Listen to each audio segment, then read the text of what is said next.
Amém. Graças a Deus. Bom, primeiro pedir perdão, realmente. Pastor Hernandes, viu o que deu? Olha só.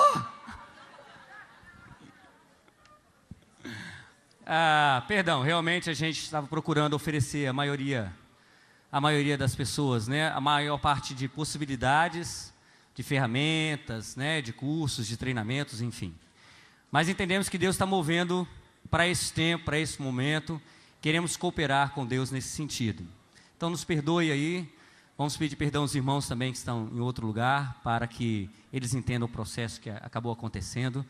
E esteja orando para que Deus nos possibilite locais ainda maiores, para possamos então ouvir aquilo que Deus está fazendo e trazer as pessoas e poder abençoar a vida de muitas pessoas. Pastor Hernandes. Bom, também peço carinho de vocês quanto ao tempo que vamos ter, tá joia? Como atrasou um pouquinho, o pastor Hernandes então talvez atrase um pouquinho na fala. Só que aí ele vai ter que sair porque ele vai ter que viajar, tá joia? Então pedir que também tenha atenção, reverendo Hernandes, pode vir, pastor.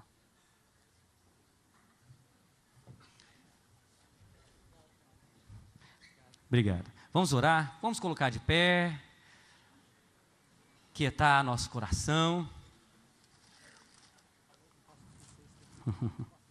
Pode sim.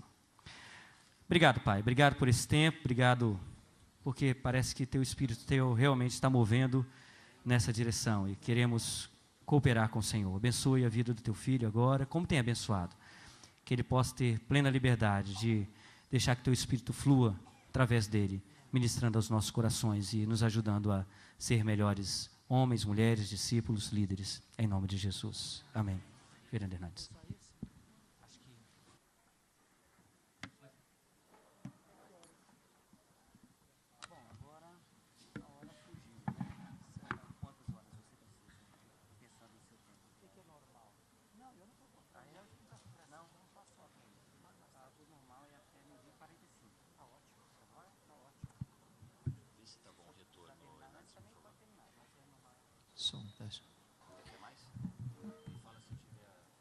Meus irmãos, está ótimo, está ótimo. Antes de nós iniciarmos, eu gostaria de só dizer 3 coisinhas rápidas. Desde março de 2010 é que eu estou na liderança da agência missionária na área de comunicação Luz para o Caminho. E nós temos vários ministérios de produção de conteúdo para as igrejas, de televisão, de rádio, de telefone, de literatura. E hoje eu gostaria de distribuir para todos os pastores esse folder, Disque Paz. Esse é um ministério simples, fácil, ágil e eficaz para você colocar na sua igreja como uma ferramenta para evangelizar e ministério de consolo. O pastor Flávio vai estar à porta distribuindo um folder desse para cada pastor. Então, não deixe de pegar e conhecer esse ministério. E aqui tem todas as dicas de como você pode implantar esse ministério na sua igreja. A palestra que eu vou dar agora está neste livro, De Pastor a Pastor. E o livro que está sendo lançado hoje aqui é o Atos dos Apóstolos, o comentário, que é um livro sobre o avivamento da igreja.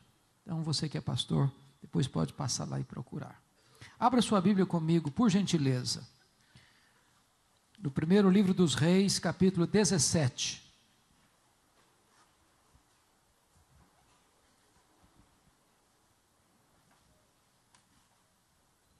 Primeiro livro dos Reis, capítulo 17.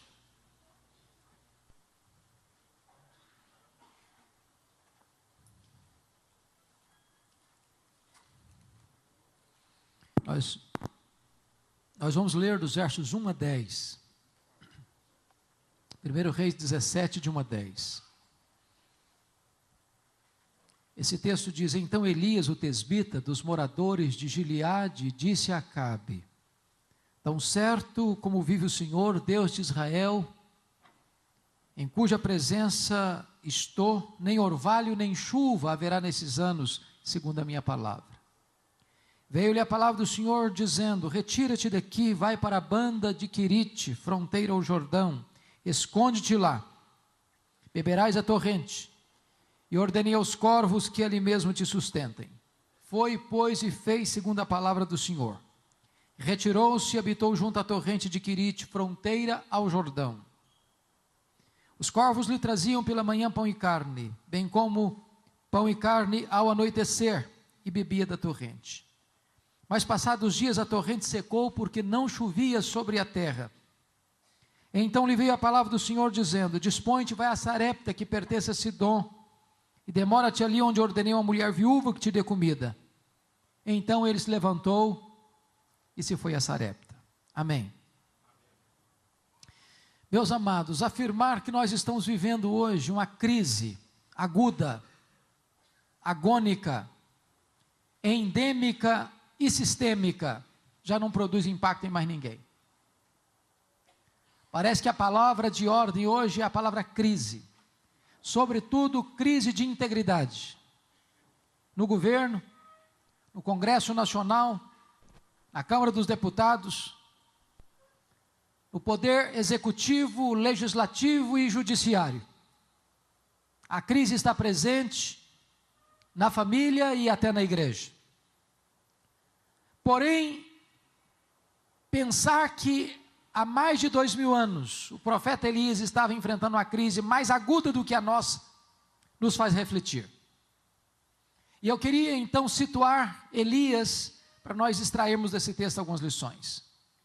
Vocês se lembram que no ano 931 a.C., com a morte do rei Salomão, depois de 120 anos de monarquia em Israel, o reino foi dividido. Das 12 tribos, 10 seguiram a liderança cismática de Jeroboão I, formando o que nós chamamos de Reino do Norte, cuja capital veio a ser Samaria. Esse Reino do Norte durou apenas 209 anos, ou seja, de 931 a.C. a 722 a.C., quando a Assíria tomou este reino e levou para o cativeiro o povo, e o Reino do Norte nunca mais foi restabelecido como soberania nacional. O que é curioso é que esse Reino do Norte, que durou 209 anos, teve 19 reis, em 8 dinastias diferentes, e nenhum desses reis andou com Deus. Todos foram maus, ímpios, idólatras e perversos. O que é digno de destaque é que o rei que governa agora recebe o apelido de o pior rei de Israel, o rei Acabe. E se isso não fosse suficiente, ele casou-se com a pior mulher do mundo, Jezabel. A mulher era feiticeira, era assassina e mandona. O rei era apenas um boneco na sua mão. Foi esta mulher quem, à força de lei, impôs o culto a Baal em Israel como culto oficial e passou a perseguir e matar os profetas de Deus. Foi nesse tempo de crise política, econômica, religiosa, moral e espiritual que Deus levantou, não um partido, não uma denominação. Deus levantou um homem para fazer diferença na história da nação. E eu preciso então conhecer esse homem. Quem foi esse homem? Com seus olhos pousados no texto comigo, vejamos o verso 1. Então Elias, o tesbita, dos moradores de Gileade, disse a Acabe. Quando diz aí Elias, o tesbita, não está falando do sobrenome dele, da família dele, está falando da procedência geográfica dele. Ele vem de Tisbé, um lugarejo insignificante, incrustado lá nas fraldas das montanhas de Gileade, da Galileia, um lugar pequeno, desconhecido. Elias vem de um lugar desconhecido, de uma família desconhecida, porque ele não é profeta, ele não é discípulo de profeta, ele não vem de uma família sacerdotal, ele não vem de uma família rica, ele não tem diplomas enfeitando a sua parede, ele não tem cartas de recomendação, ele é apenas Elias o tesbita, um homem desconhecido, de uma família desconhecida, de um lugar desconhecido, mas um homem levantado por Deus. E eu aprendo aqui a primeira lição. Deus não precisa de estrelas para fazer a sua obra. Deus não precisa de figurões para fazer a sua obra. Talvez um dos maiores problemas da igreja evangélica brasileira é que nós temos figurões demais, estrelas demais, gente que se julga importante demais. E eu já tenho aprendido uma coisa: as estrelas só brilham quando o sol não está brilhando. Quando o sol está brilhando, não tem espaço para as outras estrelas brilharem. Se o sol da justiça, Jesus Cristo, estiver sendo exaltado, não tem espaço para a exaltação do homem na igreja. Talvez um dos maiores pecados da igreja evangélica brasileira hoje é que nós temos tratado alguns pastores, pregadores e cantores evangélicos como verdadeiros astros de cinema. Temos cometido o pecado da tietagem evangélica na igreja brasileira. Temos colocado líderes no pedestal. E muitas vezes esses líderes se esquecem de que eles têm os pés de barro. E eles caem. E a igreja sofre. Não há nada que Deus abomine mais do que o culto à personalidade. Do que colocar homens em destaque. Na igreja de Deus, todos nós estamos nivelados no mesmo patamar, somos todos servos. Paulo denuncia essa tendência do culto à personalidade na igreja quando ele escreve a sua primeira carta aos Coríntios. A igreja estava dividida em grupos. Tinha o grupo de Paulo, tinha o grupo de Cefas, tinha o grupo de Apolo, tinha o grupo de Cristo. Era uma igreja pluripartidária. Havia lá o PLP, Partido Liberal de Paulo. Eram os fundadores da igreja. Tem gente que tem síndrome de dono de igreja. Tinha lá o PCP, Partido Conservador de Pedro. Talvez aqueles mais ligados ao judaísmo, mais à lei de Moisés. E eles se achavam os mais crentes da igreja. Tinha lá o PFA, Partido Filosófico de Apolo. O camarada era um grande orador, camarada grego, lá de mentalidade grega, lá de Alexandria do Egito. Era um camarada que falava bonito, tinha eloquência. E tinha talvez o grupo que se julgava o mais espiritual da igreja. O PCJ, Partido Cristão de Jesus. Aí Paulo põe o machado da verdade na tendência desta tolice chamada culto à personalidade e pergunta: mas quem é Paulo? Quem é Apolo? Apenas servos por meio de quem vocês creram. Eu plantei, Apolo regou, mas o crescimento vem de Deus. De tal maneira que nem o que planta, nem o que rega é coisa nenhuma, mas Deus que dá o crescimento.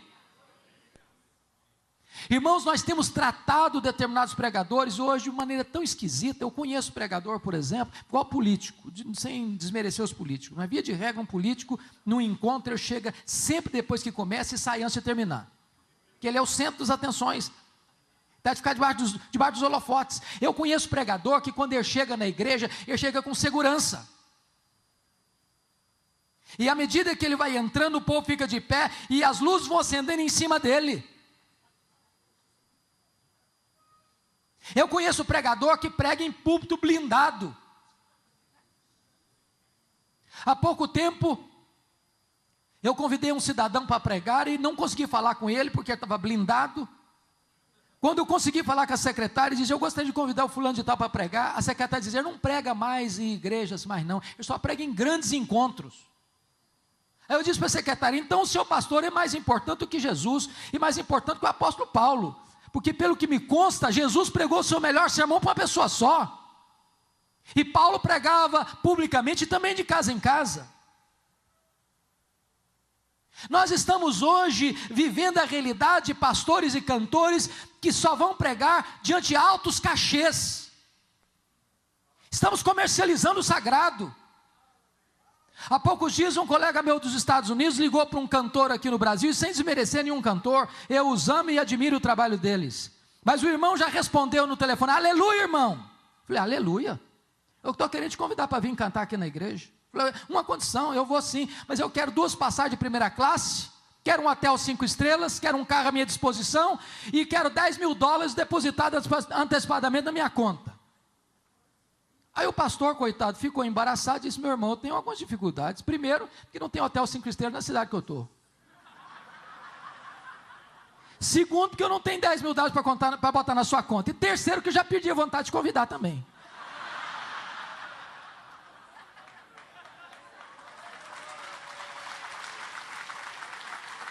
Deixa eu dizer uma coisa para você. Eu não tenho nenhum problema quando você convida alguém, você dá uma oferta generosa de amor. Mas se alguém exigir oferta, desconvida. Ainda que o pedido que ele fez é menor do que o que você queria dar. Porque nós não podemos permitir que a igreja vire um mercado. Nós não podemos comercializar aquilo que é a graça de Deus. O Senhor não aceita isso. E a igreja não pode caminhar nessa direção.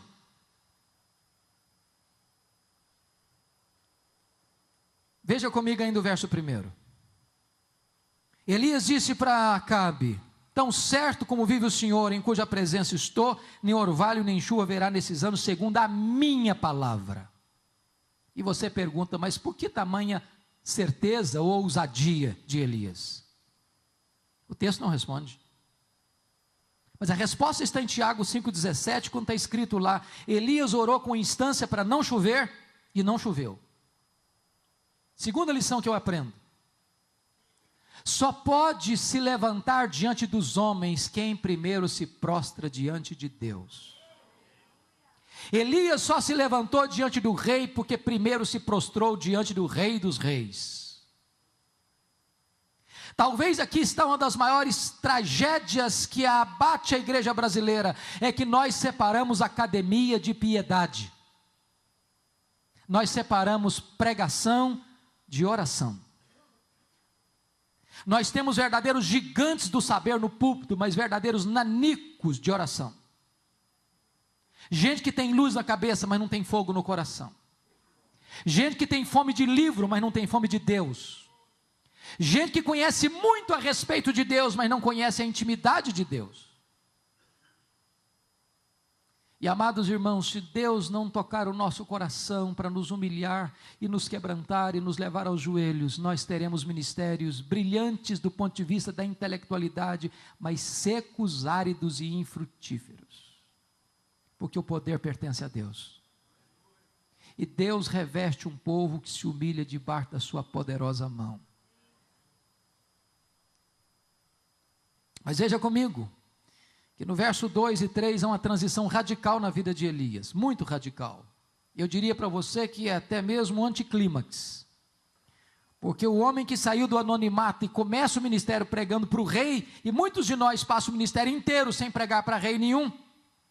Elias começa o ministério dele já no palácio. Deus tira o Elias dos holofotes, das luzes da ribalta, e leva o Elias agora para um deserto, para se esconder. Parece não fazer sentido. Parece não fazer sentido. Mas por que Deus faz isso? Eu quero dizer para você uma coisa nesta manhã. O deserto não é um acidente de percurso. O deserto é uma agenda de Deus na sua vida.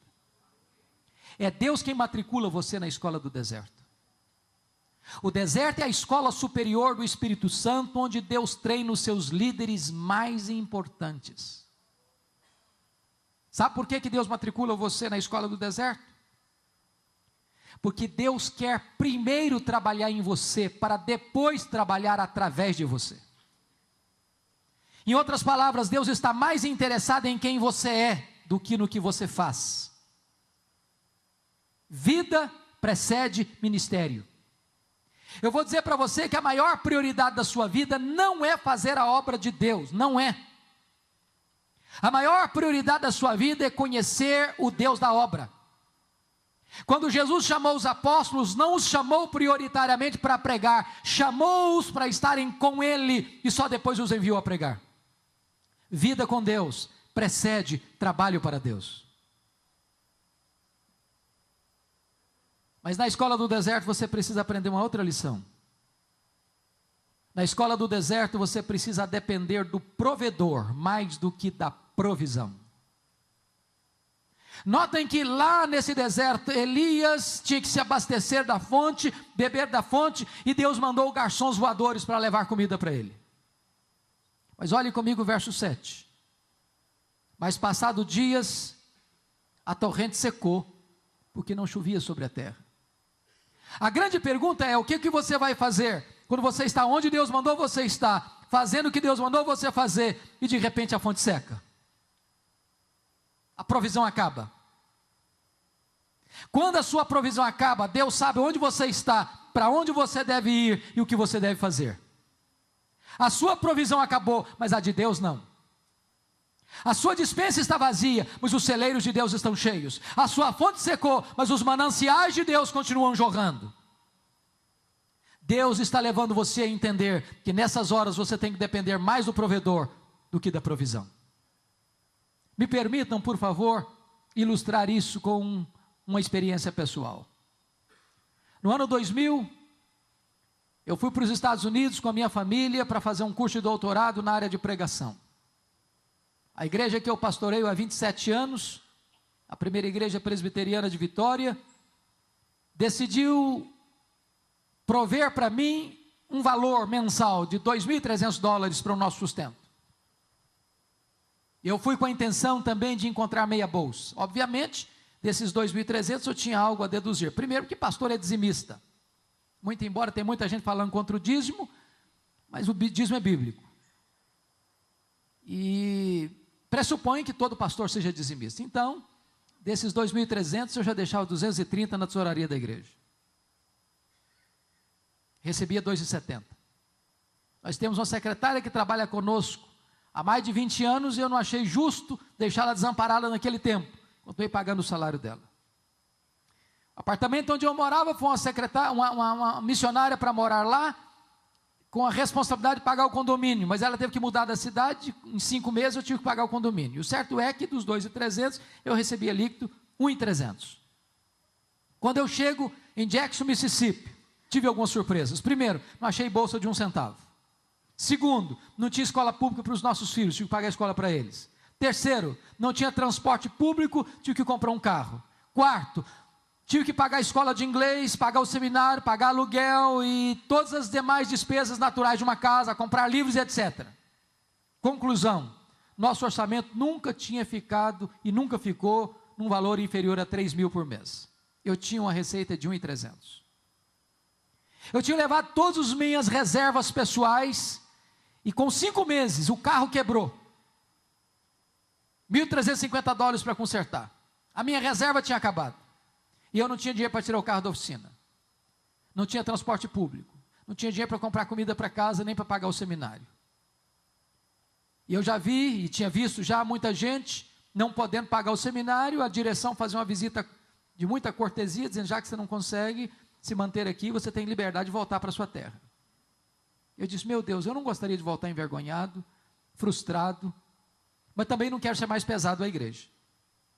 E naquele momento eu chamei minha família e disse: nós só temos uma opção. Aliás, 2 opções: ou voltamos para casa, ou pedimos um milagre de Deus. E nós nos ajoelhamos na sala, e nós dissemos: meu Deus, nós sempre pregamos que Tu és o Deus da provisão. Nós estamos precisando do Senhor.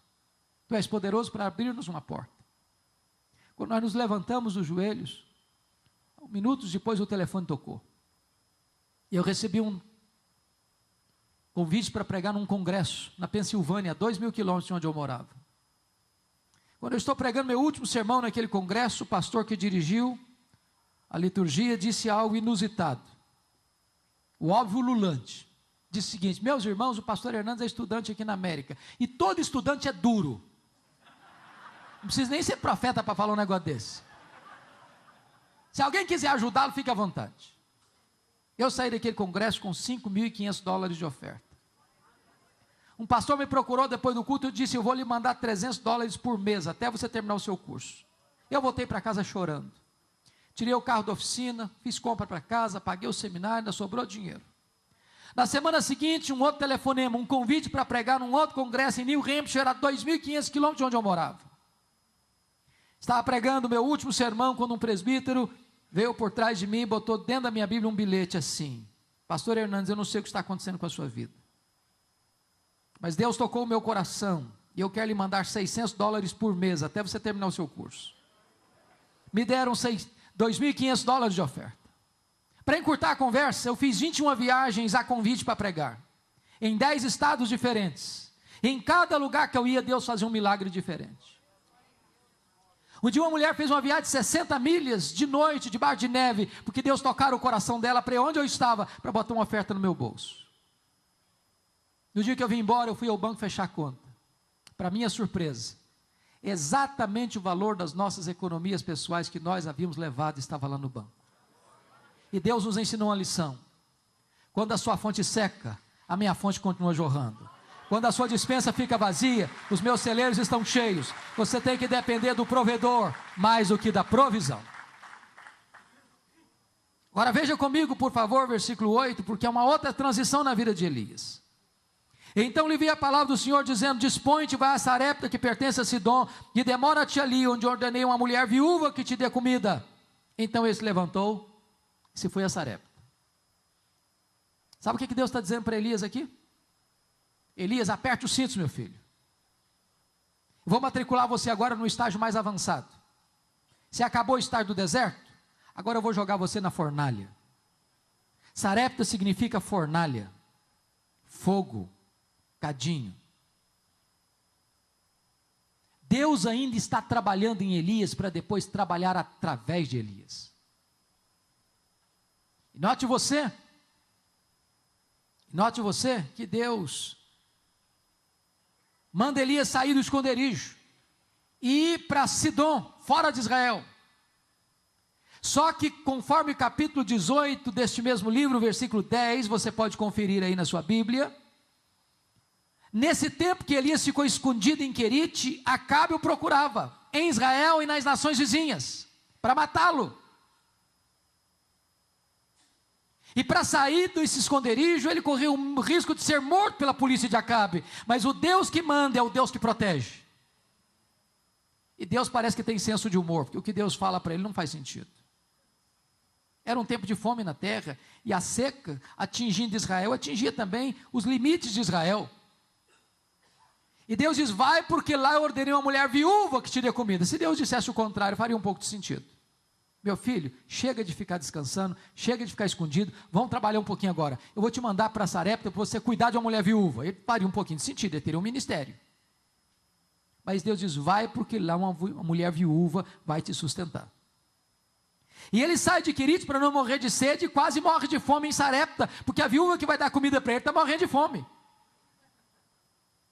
É como se Deus dissesse para você: pode ir, meu filho, a porta vai estar aberta. E você chega lá, a porta está fechada. Pode ir, meu filho, que vai ter provisão. Você chega lá, não tem provisão. É que Deus ainda está trabalhando em você, para depois trabalhar através de você. Deus está ensinando você que você tem que depender não da provisão, mas do provedor. Aquela viúva conheceu a Deus na cozinha. E eu fico imaginando que Deus não deve ter multiplicado um tonel de azeite, um saco de trigo para ela de uma vezada só. Eu acho que toda vez que aquela mulher ia para a cozinha, ela colocava lá a porção para fazer a refeição e olhava na vasilha, o nível do azeite era o mesmo, o nível do trigo era o mesmo, e todo dia Deus fazia um milagre naquela casa. O seu Deus ainda multiplica azeite na nossa botija e farinha na nossa panela. Ele é o Deus da provisão. Por outro lado, na mesma casa onde acontece um milagre, também acontece uma tragédia. O filho único desta viúva adoece e morre. Tem existido uma pregação por aí, amados irmãos, falsa, perigosa, dizendo o seguinte: que crente não pode ficar doente, crente não pode ter problema financeiro. Eu quero dizer para você que crente bate carro, crente fica doente, crente enfrenta luta, crente passa por vale sombrio, crente chora a dor dos seus mortos. Ser crente não é ficar blindado das intempéries naturais da vida, não é uma colônia de férias, nem um parque de diversões. Jesus nunca nos prometeu ausência de dor, de angústia, de aflição. O que Ele nos prometeu é estar conosco e nos dar vitória no meio das lutas. O que é grave é que esta mulher bota a culpa em Elias. Você que é pastor e está aqui hoje, sabe de uma coisa: há uma tendência no ser humano de transferir e projetar suas dores e buscar um culpado para os dramas que enfrenta. Se um filho se divorcia, o culpado é o pastor. Se alguém enfrentou um problema financeiro, o culpado é o pastor. E o grande drama aqui é o seguinte, que talvez nada machuque mais o coração de um líder do que ser acusado daquilo que ele não deve. Talvez a tendência nossa é sermos valentes em nos defendermos. Eu conheço pastor que chega a dizer o seguinte: é melhor passar por cima do meu cadáver do que passar por cima dos meus direitos. O que me impressiona é que Elias não se defendeu, mesmo estando coberto de razão. Talvez aprendendo um princípio que Jesus ensinou mais tarde: não se esmaga a cana quebrada, nem apaga a torcida que fumega. Tripudiar sobre quem já está machucado e ferido não faz sentido. A única palavra que Elias diz para aquela viúva foi esta: transfira para os meus braços a sua dor, me dê seu filho morto aqui. E diz a Bíblia que ele pega a criança morta, sobe para o seu quarto, e lá ele abre o bico. Lá ele fala muito. Lá ele fala com Deus, nos ensinando uma outra lição: se nós orássemos mais, nós brigaríamos menos. Se nós orássemos mais, nós nos defenderíamos menos. Se nós orássemos mais, nós veríamos mais os milagres de Deus acontecendo. Quantas reuniões de liderança, madrugada dentro, com os nervos à flor da pele, com resultados pífios. Se nós orássemos mais, teríamos reuniões mais curtas e mais eficazes. O que me impressiona é que Elias tem coragem de fazer um pedido inédito para Deus. Não tem nenhum relato de ressurreição até então. Talvez se hoje alguém fosse fazer um pedido inédito para Deus, nós o chamaríamos de inconsequente, de herético, de heterodoxo, de insano. Mas Elias tem a capacidade de pedir para Deus algo inédito, para que Deus ressuscitasse o menino. E Deus ressuscitou. Deus faz o inaudito, o extraordinário, o insólito, o incomum. Deus faz milagres. Agora pense nessa cena comigo, irmãos, dentro da realidade evangélica brasileira hoje, onde muitas pessoas fazem propaganda de si mesmos. Pense comigo se Elias fosse um desses estrelas de hoje no Brasil. Eu acho que antes de devolver o menino morto para a mãe, a primeira coisa que ele ia fazer é chamar uma coletiva da imprensa. E mostrar para todo mundo que quão grande homem ele era. Agora sim levantou-se um poderoso profeta de Deus que até os mortos ressuscitam. Eu acho que Elias ia fazer um pouco mais. Ele ia fazer um discurso de alto elogio antes de devolver o menino para a mãe. Eu acho que ele ia bater palmas para ele mesmo. Eu acho até que ele ia fazer um solo do hino Quão Grande És Tu diante do espelho. Elias não faz nada disso. Ele simplesmente diz para a mãe: mulher, o teu filho vive. Sabe o que ele está nos ensinando com isso? Se Deus está usando a sua vida e o seu ministério, amado irmão e irmã, bote a boca no pó. Porque Deus não divide a sua glória com ninguém. Não existe grande servo de Deus. Não existe grande homem de Deus. Existem servos servindo ao grande Deus. Só Deus é grande. Só Deus merece a glória. Só Deus é digno de ser adorado. Cabe a nós depositarmos nossas coroas aos seus pés. Agora deixa eu dizer uma coisa para você. Quando você honra Deus, Deus honra você. Aos que me honram, diz o Senhor, eu honrarei. Aos que me desprezam, eu desmerecerei. Olha comigo o último verso deste capítulo 17. Quando a mulher agora diz para Elias: agora eu sei que tu és homem de Deus e que a palavra de Deus na tua boca é verdade. Ah, irmãos, que coisa magnífica.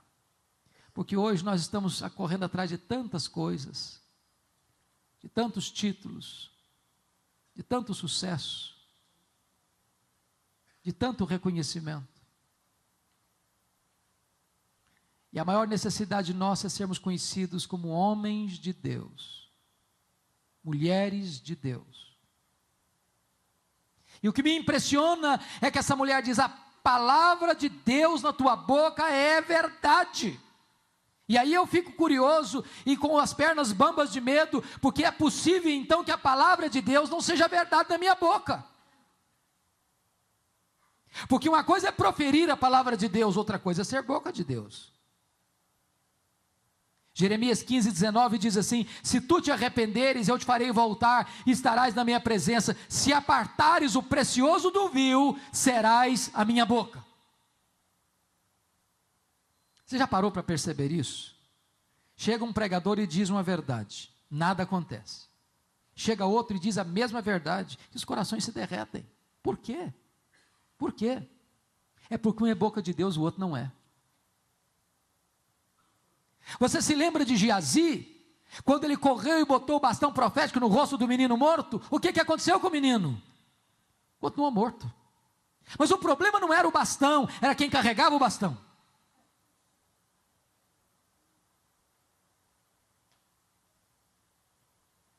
Amados irmãos,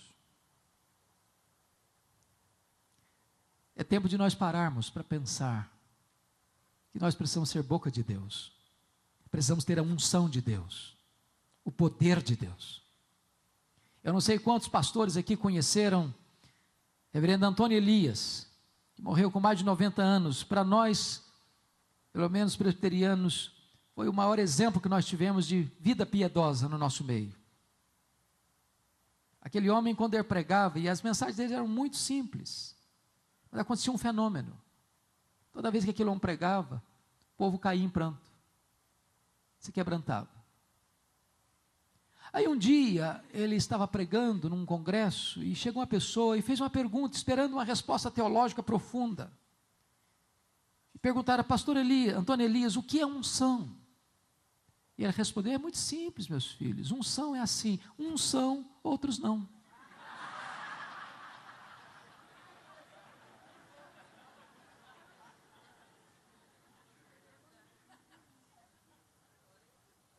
Você é boca de Deus?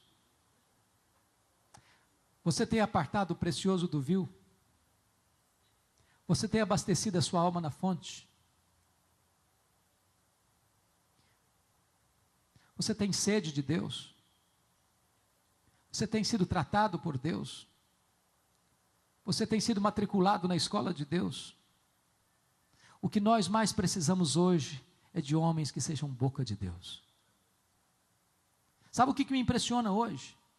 É que os maiores sermões da história dos pais da igreja, dos reformadores, dos puritanos, dos avivalistas, dos pregadores mais conhecidos da história, esses sermões estão hoje disponíveis em nosso vernáculo. Mas se nós pegássemos um desses sermões hoje e o pregássemos outra vez, não teria o mesmo resultado mais. Por quê? Por quê?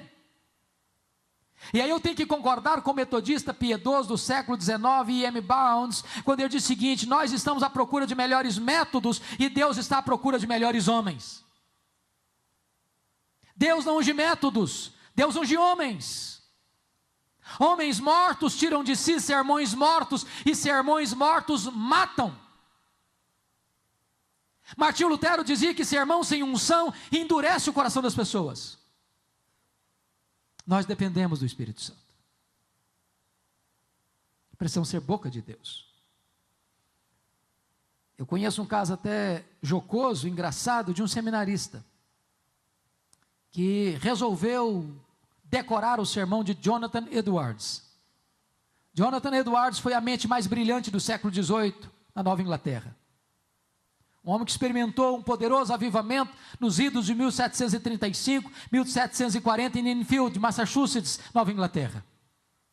E quando ele pregou o seu mais conhecido sermão, Pecadores nas mãos de um Deus irado, ele jejuou e orou alguns dias antes de pregar esse sermão. E quando chegou o dia, era noite, e ele segurava o esboço numa mão, segurava a lamparina na outra mão e lia o sermão. Na medida que ele lia o sermão, o seu auditório foi tomado de convicção de pecado e começou a chorar, se humilhar, se quebrantar. Pessoas se agarravam nas pilastras do templo e choravam copiosamente. Quando ele terminou o seu sermão, o auditório estava caído, prostrado em lágrimas, e houve mais de 500 conversões naquela noite. O seminarista pegou o sermão, decorou palavra por palavra, frase por frase, sentença por sentença, e chegou na sua igreja e pregou o sermão com toda veemência, e o seu auditório também caiu, mas no sono. O sermão era literalmente o mesmo, mas quem pregava o sermão era outra pessoa. Deus não unge métodos, Deus unge homens.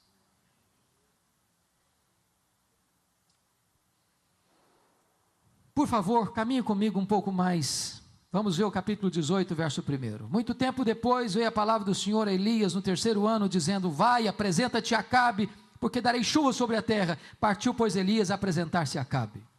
Sabe o que me impressiona?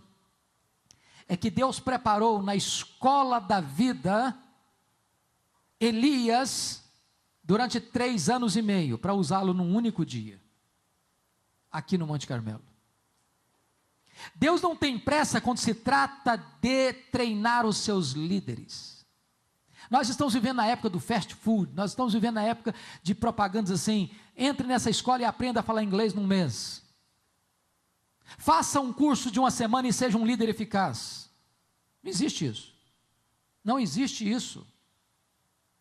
Não dá para pular estágios. Deus está trabalhando em você artesanalmente. Deus preparou Moisés 80 anos para usá-lo apenas 40. Deus preparou Elias 3 anos e meio para usá-lo num único dia. Jesus Cristo começou o seu ministério aos 30 anos, um ministério de 3. O tempo gasto em amolar o machado não é tempo perdido. Deus primeiro trabalha em você, então depois Deus trabalha através de você.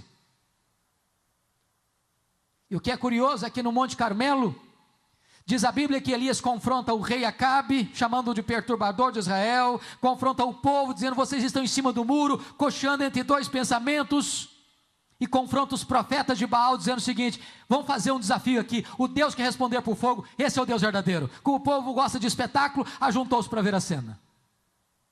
Elias mandou os profetas de Baal então fazer o sacrifício deles, e eles fizeram, e eles pediram, e eles gritaram, e eles se retalharam com faca, e Baal não pôde atendê-los, porque Baal é um ídolo morto.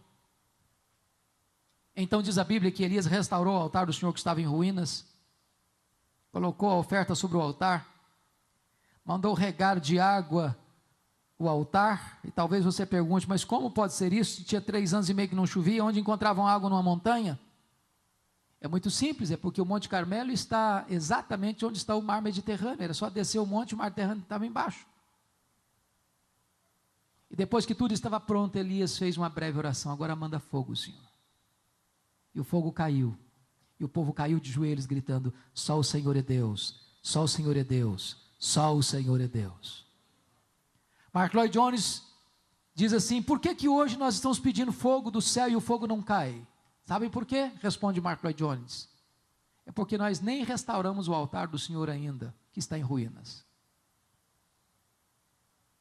Primeiro você restaura o altar. Que altar? Como restaurar o altar? Diz a Bíblia que Elias pegou 12 pedras. Por que 12 pedras? Símbolo das 12 tribos que estavam brigadas, divididas. Amados irmãos, esperar avivamento, orar, querer avivamento, com a igreja ferida, mágoas, ressentimentos, brigas, invejas, ciúmes, disputas, partidos, cisões, cismas. Não faz sentido. Primeiro nós levantamos o altar de Deus que está em ruínas. Primeiro nós colocamos tudo sobre o altar. Então vamos orar e o fogo vai cair.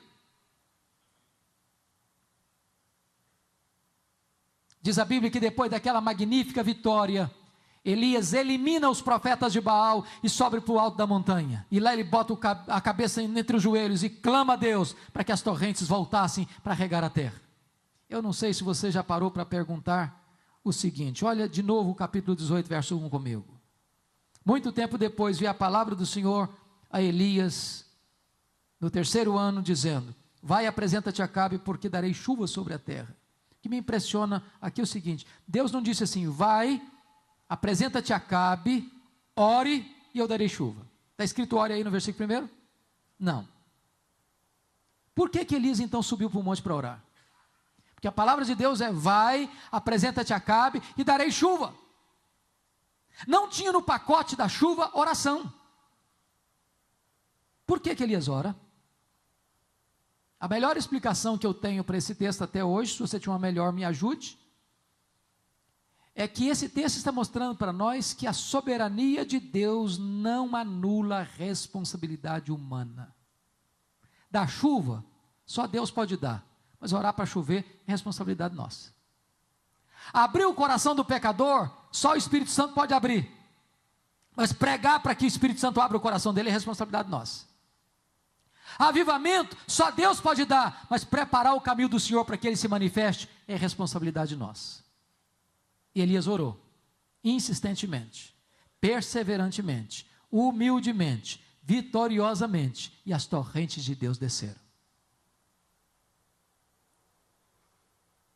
E aí, eu queria que você fosse comigo rapidamente para o capítulo 19, porque o capítulo 19 é um anticlímax no ministério de Elias, uma mancha, uma mácula no ministério de Elias.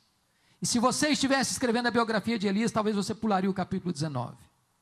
Esse gigante de Deus recebe um recado de Jezabel: faça-me os deuses o que me aprover, se amanhã a estas horas você, Elias, não estiver morto, ou você matou os profetas de Baal. Diz a Bíblia que Elias temeu, que Elias fugiu, que Elias pediu para morrer e entrou em depressão. Você pode entender isso? Por que está escrito na Bíblia? Talvez para nos ensinar uma grande lição, e a lição é essa: todo líder tem os pés de barro. Você pode repetir essa frase comigo? Todo líder tem os pés de barro. Este homem, gigante de Deus, que orou e o céu se fechou, esse gigante de Deus que orou e Deus multiplicou azeite e farinha, esse gigante de Deus que orou e o morto ressuscitou, esse gigante de Deus que orou e o fogo caiu, esse gigante de Deus que orou e as chuvas desceram, agora está com medo, está fugindo, querendo morrer, depressivo. E eu queria tocar nesse assunto hoje, irmãos, porque não tem nenhum assunto mais complexo e talvez mais mal entendido na igreja evangélica do que o problema da depressão. Eu tive muita angústia na minha alma de lidar com esse tema e resolvi escrever um livro, Suicídio, Causas, Mito e Prevenção. E vocês sabem de um fato: há mais suicídios no mundo do que assassinatos. Para cada suicídio que é proclamado na imprensa, tem 10 que não são ditos. A principal causa de suicídio é a depressão. E muita gente olha para a depressão de maneira equivocada na igreja evangélica, talvez por duas influências. Primeiro, de um pregador neopentecostal, conhecido de todos vocês, chamado T.L. Osborne, que faz cruzadas no mundo inteiro para milhões de pessoas. T.L. Osborne diz que depressão é demônio. Aí quando a pessoa está deprimida, diz que está com demônio. Aí bota mais uma tonelada de culpa nas costas dela. A outra influência para mim negativa vem de um escritor reformado, calvinista, chamado Jay Adams, que diz o seguinte, que depressão é pecado. Aí se tem alguém enfrentando a depressão, diz, não, está em pecado. E tem muita gente dentro das nossas igrejas que sofre calada, porque dizem, não, você está em pecado, não tem demônio, ou você não tem fé, você é um fraco espiritual, é por isso que você está passando por isso. E eu vou dizer para vocês o seguinte, tem muitos crentes, irmãos nossos, se matando, chegando ao suicídio, por não entender que depressão é uma doença, que precisa ser tratada convenientemente, com remédio, com terapia e com fé. Será que depressão pode ter a ver com demônio? Pode. Você que é pastor e lida com gente que veio da feitiçaria, sabe que tem muita gente deprimida por causa disso. Será que depressão tem a ver com pecado? Pode ter também. Se você ler o Salmo 38, 32 e 51 de Davi, você vai ver que ele estava deprimido porque guardou o pecado no coração. Mas a pergunta é, um crente cheio do Espírito Santo pode enfrentar a depressão? E a resposta é pode. Pode. Eu estava pregando num congresso em Belo Horizonte, falando sobre depressão, e quando eu fiz essa afirmação que um crente cheio do Espírito Santo pode ter depressão, levantou uma moça brava no auditório. E ela levantou o dedo e disse, pastor, o que o senhor está falando é um absurdo. Como é que um crente cheio do Espírito Santo pode ter depressão? Eu olhei para ela e disse, minha filha, como é que um crente cheio do Espírito Santo pode ter miopia e precisar usar óculos? Como é que um crente cheio do Espírito Santo pode entupir uma veia do coração e precisar fazer uma ponte safena? Como é que um crente cheio do Espírito Santo pode ter um câncer? Por que a gente pensa que daqui para cima é uma coisa, daqui para baixo é outra? Eu gostaria de lhe dar 3 títulos para você estudar sobre esse assunto. Primeiro, um título secular, O Demônio do Meio-Dia, de Andrew Solomon. Todo pastor devia ler esse livro. O Demônio do Meio-Dia, de Andrew Solomon. É a melhor obra em português sobre depressão. Agora, um livro evangélico, O Sorriso Escondido de Deus, de John Piper. John Piper fala sobre 3 grandes líderes evangélicos no mundo que tinham depressão severas. David Brainerd, John Bunyan e William Cowper. David Brainerd foi o mais importante missionário do século XVIII, que trabalhou entre os índios peles vermelhas, um moço que morreu com 29 anos, que experimentou um avivamento entre os índios antropófagos. Ele era um homem tão crente, tão piedoso, que quando os índios caçavam para matá-lo e comê-lo, ao verem-no prostrado diante de Deus em lágrimas orando por eles, se quebrantavam, se convertiam, e um avivamento chegou naquelas selvas americanas. Ele era noivo da filha de Jonathan Edwards. Quando ele morreu, antes de se casar, Edwards pegou os dados do diário dele, as anotações do diário dele, e escreveu o Diário de David Brainerd, publicado pela editora Fiel. Certa feita perguntaram para John Wesley, qual o melhor livro no mundo para se ler depois da Bíblia? E Wesley respondeu, leia o Diário de David Brainerd. Esse homem tinha depressões crudelíssimas, homem de Deus. John Bunyan, todos vocês conhecem, pastor, pregador batista. Depois de perder sua mãe, de passar por muitas lutas e provas, foi preso por pregar a palavra de Deus em praça pública. A sua filhinha primogênita era cega e ele passou 14 anos na cadeia. Diziam para ele, se você parar de pregar em praça pública, nós soltamos você. Ele disse, se vocês me soltarem, amanhã eu estou na praça de novo pregando. Nas depressões amargas, completamente difíceis na prisão, ele escreveu o livro mais lido no mundo depois da Bíblia, O Peregrino. William Cowper era um compositor evangélico da Inglaterra, escreveu centenas de hinos, e ele tinha depressão tão severa que ele tentou se matar várias vezes. Se não for alguém monitorando-o, ele teria tirado a sua vida. E dele é a famosa frase, por trás de cada experiência carrancuda, esconde-se uma face sorridente.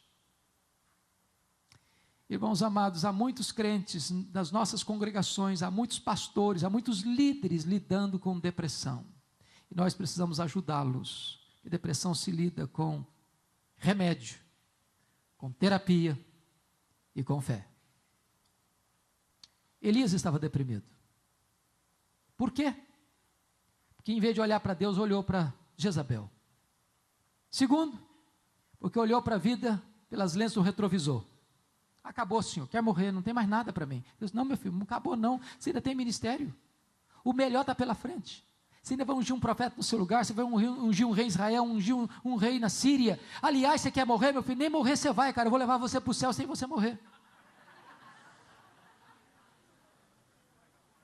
Por que ele está deprimido? Porque olhou para a vida com óculos escuros, disse, senhor, só eu fiquei. Não, cara, para lá, você está fazendo uma leitura muito pessimista da realidade, tem 7 mil ainda que não se dobraram. Por que ele ficou deprimido? Porque ele entrou numa caverna. Ele não queria contato com mais ninguém, sabe disso? Quando uma pessoa depressiva diz eu quero morrer, ela não quer morrer, ela quer viver. Só que ela não vê perspectiva, ela não vê saída, não vê uma fresta na janela. Quando ela está isolada, sozinha, ela quer ficar sozinha, mas nessa hora ela quer mais, ela precisa de gente do lado dela. É um grito de socorro. Como é que Deus cura a depressão do Elias? Primeiro, sonoterapia, bota o cara para dormir. Segundo, cardápio especial, prepara uma mesa para ir no deserto. Terceiro, manda o cara sair da caverna. Vem para cá, filho, desabafa, abra a caixa de ferramenta, abra o coração, conta o que está acontecendo. Depois, Deus corrige a visão dele. Não, filho, o melhor está pela frente, e você tem ministério ainda. Eu vou dizer para você que talvez chegou nesse congresso pensando em desistir. Você que chegou nesse congresso desanimado com o ministério. Eu quero dizer para você, em nome de Jesus, que o melhor do seu ministério está por vir. Deus restaura o Elias. Deus cura o Elias. Deus devolve Elias para o ministério e devolve o ministério para Elias. E eu quero terminar dizendo que agora Elias está lá no Jordão. Eliseu está no encalço dele, querendo porção dobrada do espírito dele. E eles haviam passado o Jordão a pé enxuto. Um milagre de Deus aconteceu, o Jordão se abriu. E de repente, uma carruagem de ouro com cavalos de fogo, com cavalos de fogo, arrebatam Elias, ele sobe para o céu num redemoinho, e a capa de Elias fica na mão de Eliseu. Eliseu está de volta para os seus discípulos, chega no Jordão, as águas transbordam pelas ribanceiras, e Eliseu tem uma pergunta na alma, e a capa de Elias nas mãos, e a pergunta era esta: onde está o Senhor Deus de Elias? Que pergunta emblemática. Onde está o Senhor Deus de Elias? Em outras palavras, será que Deus só fez milagres ontem, ou Deus faz milagres ainda hoje? Será que Deus só agiu no passado, ou Deus ainda age no presente? Porque talvez essa é a nossa angústia, irmãos. Às vezes nós pregamos um evangelho de coisas que aconteceram, nós só voltamos para a história, para o passado, mas onde está o Deus do presente? É a angústia de Marta. Jesus chegou na aldeia de Betânia, e ela foi logo dizendo para Jesus: se tu estiveras aqui, o meu irmão não teria morrido. Conjugou o verbo no passado. Jesus disse: não, Marta, o teu irmão há de ressurgir. Ela diz: eu sei que vai ressurgir no último dia. Conjugou o verbo no futuro. Jesus disse: não, Marta, eu não fui, eu não serei, eu sou a ressurreição e a vida. Eu sou o Deus que age agora. Onde está o Senhor Deus de Elias? Diz a Bíblia que Eliseu pega a capa de Elias e fere as águas do Jordão, e o rio se abre de novo. O Deus de Elias é o Deus de Eliseu. O Deus de Elias é o seu Deus, é o meu Deus, é o nosso Deus, é o Deus da igreja. Mas a grande pergunta nesta noite, nesta manhã, talvez não seja: onde está o Deus de Elias? A pergunta hoje é outra: onde estão os Elias de Deus? Onde estão os Elias de Deus? Eles estão aqui. Você é um Elias de Deus. Estamos vivendo um tempo de crise na nação, de crise na igreja. E Deus é poderoso para levantar novos Elias. Gente simples como você e eu.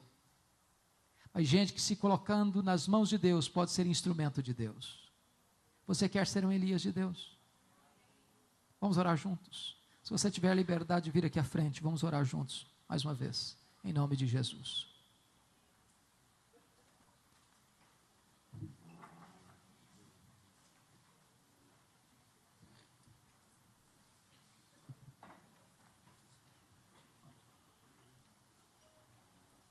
Irmãos amados, o que Deus pode fazer, se alguém nesta manhã se colocar nas mãos do Deus vivo? O que Deus pode fazer na sua vida, na sua família, no seu ministério, na sua igreja, na sua cidade, nesta nação? Quem sabe Deus levante novos Elias aqui hoje. Gente que vai ser matriculada por Deus na escola do deserto.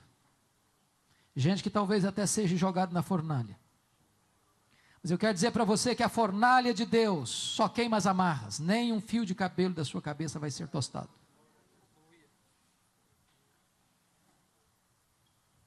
Deus vai equipar você, preparar você, para depois usar você, e instrumentalizar você. Talvez você veja aqui hoje, você está numa caverna. Talvez você veja aqui hoje para ficar anônimo. Mas Deus encontrou você. Deus viu você. E Deus está dizendo: meu filho, saia dessa caverna. Volte a sonhar. Volte à luta. Volte à trincheira. Você ainda tem muita coisa para fazer. Seu ministério não acabou. Em nome de Jesus, não feche as cortinas. Volte, porque o melhor está por vir. O melhor está pela frente. E quando eu terminar a minha obra em você, então eu levo você para casa. Outras pessoas vão de continuar o seu trabalho. Mas enquanto eu tiver um plano na sua vida, eu quero que você esteja de pé. Louvado seja o teu nome, Senhor. Louvado seja o teu nome. Porque tu és o Deus vivo, o Deus todo-poderoso. O Deus que chama, o Deus que vocaciona, o Deus que equipa, o Deus que prepara, o Deus que forja, o Deus que instrumentaliza, o Deus que reveste de poder. Oh, Senhor, visita o teu povo nesta tarde, em nome de Jesus. Volta o teu rosto para nós, Senhor. Traz sobre nós a luz da tua face. Põe os teus olhos neste lugar, ó Deus. Tu conheces aqui a vida de cada pastor, de cada mulher, de cada líder, de cada crente em Cristo Jesus. Tu sabes a necessidade pessoal, particular, individual de cada pessoa. Tu sabes a dor que pulsa na alma de cada pessoa. Tu sabes os dramas, as dúvidas, as angústias e as perguntas, talvez até sem respostas, que latejam na alma de cada pessoa. Mas Deus, em nome de Jesus, não permita que o teu povo volte para casa sem uma palavra tua, sem uma resposta tua, sem um toque teu, sem uma manifestação do teu poder na sua vida. Glorifica o teu nome, Senhor. Exalta o teu filho Jesus. Derrama sobre nós o teu Espírito e edifica a tua igreja e aviva a tua obra em nome de Jesus e para a glória de Jesus. Aleluia. Amém e amém. Louvado seja Deus. Vamos ficar em pé, meus amados. Dê um abraço bem carinhoso em quem está perto de você.